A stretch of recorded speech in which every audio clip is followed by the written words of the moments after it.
ভারত আর জিম্বাবুয়ের প্রথম টি-20 ম্যাচ শেষ হওয়ার পর হারার স্পোর্টস ক্লাবের পরিবেশটা হুট করেই বদলে গেল। মাঠে ভারত জিতেছে, জিম্বাবুয়ে হেরেছে, সেটা হয়তো খুব স্বাভাবিক একটা খবর ছিল, কিন্তু খেলার শেষে সাংবাদিক সম্মেলনে জিম্বাবুয়ের অধিনায়ক সিকান্দার রাজা যখন মুখ খুললেন তখন পুরো ক্রিকেট বিশ্ব এক মুহূর্তের জন্য থমকে গেল। হারার পর সাধারণত দলনেতারা নানা ধরনের অজুহাত দেন, পিচের দোষ দেন কিংবা ভাগ্যের দোষ দেন, কিন্তু রাজা সেদিন যা বললেন তা শুনে ভারতের ক্রিকেট প্রেমী থেকে শুরু করে বড় বড় বিশেষজ্ঞ সবাই এক বাক্যে তাকে কুর্নিশ জানাতে বাধ্য হয়েছে। প্রথম ম্যাচে ব্যাট করতে নেমেছিল জিম্বাবুয়ে। দলটা যেভাবে মাত্র 125 রানে গুটিয়ে গেল তার পিছনে ছিল ভারতের এক তরুণ তুর্কি ময়ঙ্ক যাদবের আগুন ঝরানো বোলিং। ময়ঙ্ক একের পর এক গতিময় ডেলিভারি জিম্বাবুয়ের ব্যাটাররা দাঁড়াতেই দেয়নি, কিন্তু আসল চমকটা অপেক্ষা করছিল ভারতের ব্যাটিংয়ের সময়।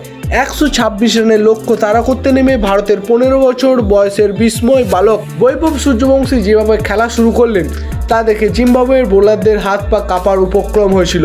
প্রথম ওভারই একটানা পরপর একটা করে 4 মেরে এক ওভারে তিনি 19 রান তুলে নিলেন। তিনি বুঝিয়ে দিলেন এই বয়সটাতেই তিনি আন্তর্জাতিক ক্রিকেটে রাজত্ব করতে এসেছেন। ম্যাচ শেষে প্রেস কনফারেন্সে সিকান্দার রাজার মুখে ছিল না কোনো হারের তিক্ততা, বরং ছিল চরম বাস্তবতা স্বীকার করে নেওয়ার এক অনন্য খেলার মনোভাব। তিনি অত্যন্ত খোলা মনে স্বীকার করেন ভারত জিম্বাবুয়ে সফরে আসার আগেই তারা জানতেন একটা বড় ঝড় আসতে চলেছে, কারণ ভারত কিছুদিন আগে ইংল্যান্ডের কাছে টি-20 সিরিজে হেরে কিছুটা ব্যাকফুটে চলে গিয়েছিল। আর রাজা খুব ভালো করেই জানতেন যে আহত সিংহের মতো ভারত এবার জিম্বাবুয়ের ওপর চড়াও হতেই চাইবে। সেই অনুযায়ী জিম্বাবুয়ে প্রস্তুতিও নিয়েছিল, কিন্তু ময়ঙ্ক যাদবের আগুনে বোলিং যে তাদের পুরো পরিকল্পনাকে নিমেষের মধ্যে চুরমার করে দেবে তারা কখনো সেটা স্বপ্নেও ভাবেনি। রাজা সোজাসুজি বলেন, ময়ঙ্ক যেভাবে বল করছিল সেটা দেখে একসময় মনে হচ্ছিল জিম্বাবুয়ে হয়তো 50 রানও পার করতে পারবে না। দলের শুরুর দিকে উইকেটগুলো যেভাবে একের পর এক পড়ে গেল তাতে জিম্বাবুয়ের মূল দুর্বলতাটা সবার সামনে পরিষ্কার হয়ে গেল। তবে রাজা কোনো অজুহাত না দিয়ে বললেন, জিম্বাবুয়ে এখন গড়ে ওঠা দল, তারা শিখছে, ভুল করছে এবং ভারতের মতো বিশ্বসেরা দলের বিরুদ্ধে খেলে নিজেদের খামতিগুলোকে বুঝতে পারছে তারা। আর এই শেখার প্রক্রিয়াতেই তারা ভবিষ্যতে আরও বড় দল হিসাবে গড়ে তুলবে নিজেদেরকে।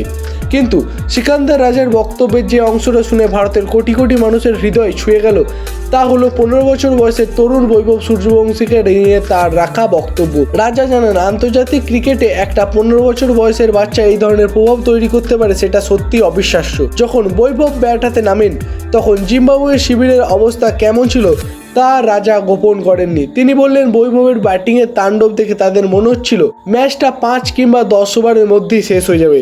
বৈভবের মতো এই বয়সে এরকম নির্ভীক মনোভাব ব্যাটার খুঁজে পাওয়া প্রায় অসম্ভব।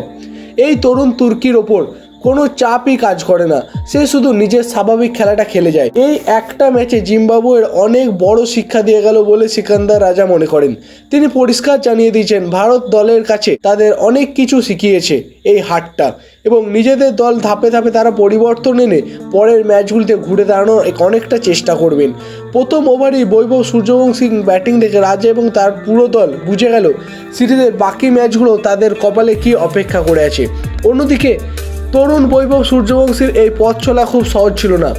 ভারতের বর্তমান কোচ গৌতম গম্ভীরের কড়া নজরদারিতে ট্রেনিং করার থেকে শুরু করে আন্তর্জাতিক মঞ্চে নিজেকে প্রমাণ করা সবটুকুই তিনি করে দেখিয়েছেন ধীরে ধীরে। মাঠের ভিতরে রোহিত শর্মার দেওয়া সেই মূল্যবান টিপস এবং গাইডলাইন্স এখানে কাজে লাগিয়েছেন বৈভব। সমালোচনা, চাপ এবং মানুষের জল্পনা কল্পনাকে দূরে সরিয়ে রেখে এখন কেবল ব্যাট হাতে জবাব দেওয়াটাই তার প্রধান লক্ষ্য হয়ে দাঁড়িয়েছে। সিকান্দার রাজার এই সৎ স্বীকারোক্তি আর তরুণ ভারতীয় ক্রিকেটারের প্রতি সম্মান জানানোর ঘটনা প্রমাণ করে দেয় যে খেলা শুধু জেতা বা হারের মধ্যে সীমাবদ্ধ নয়। হারের পরেও কিভাবে প্রতিপক্ষের সেরা পারফরমেন্সকে সম্মান দেওয়া যায় তা সিকান্দার রাজা নতুন করে শিখিয়ে দিলেন। ভারত বনাম জিম্বাবুয়ের এই লড়াই হয়তো কেবল শুরু, কিন্তু প্রথম ম্যাচেই ময়ঙ্ক যাদব এবং বৈভব সূর্যবংশীর মতো তরুণ বিশ্ব ক্রিকেটে যে বার্তা দিয়ে রাখলো সেটা আগামী দিনে ভারতীয় ক্রিকেটের ভবিষ্যৎকে আরও উজ্জ্বল করে তুলবে।